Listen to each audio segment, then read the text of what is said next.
आपणा सर्वांना नमस्कार. मी सहाय्यक पोलीस निरीक्षक आशिष कांबळे, नेमणूक वेळापूर पोलीस ठाणे, सोलापूर ग्रामीण. वेळापूर पोलीस ठाणे हद्दीतील सर्व नागरिकांना जाहीर आवाहन करतो की आपण घराबाहेर पडताना आपल्याकडील मौल्यवान दागिने, रोख रकमेची सुरक्षा कशी करावी याविषयी काही महत्वाच्या गोष्टी मी आपल्या समोर मांडणार आहे. आपण सर्वजण सण, उत्सव, सुट्ट्या किंवा लग्न सराईच्या निमित्ताने अनेकदा कुटुंबासह बाहेरगावी जात असतो. पण आनंदाच्या या क्षणी आपल्या घराकडे आणि मौल्यवान वस्तूवर चोराचे लक्ष असते. आपल्या कष्टाची कमाई आणि सोन्या चांदीचे दागिने सुरक्षित राहावे यासाठी आपण सर्वांनी काही गोष्टीची काळजी घेणे अत्यंत गरजेचे आहे.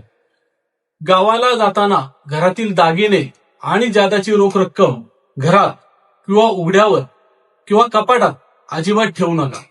त्याऐवजी या मौल्यवान वस्तू बँकेच्या लॉकरमध्ये सुरक्षित ठेवा. बँकेचा लॉकर हा सर्वात सुरक्षित पर्याय आहे.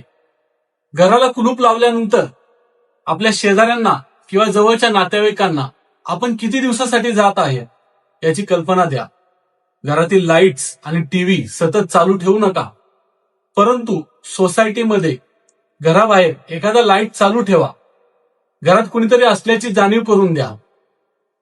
अनेकदा आपण बाहेरगावी गेल्यानंतर आपले फोटो किंवा प्रवासाची माहिती लगेच सोशल मीडियावरती, उदाहरणार्थ फेसबुक किंवा इंस्टाग्रामवरती पोस्ट करतो.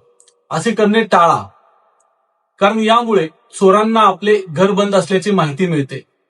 प्रवासात अनोळखी व्यक्तींनी दिलेले खाद्यपदार्थ किंवा पेय अजिबात घेऊ नका.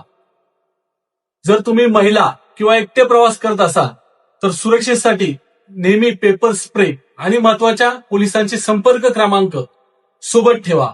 मित्रांनो, सुरक्षा ही केवळ पोलिसांची जबाबदारी नाही, तर ही आपलीही वैयक्तिक जबाबदारी आहे.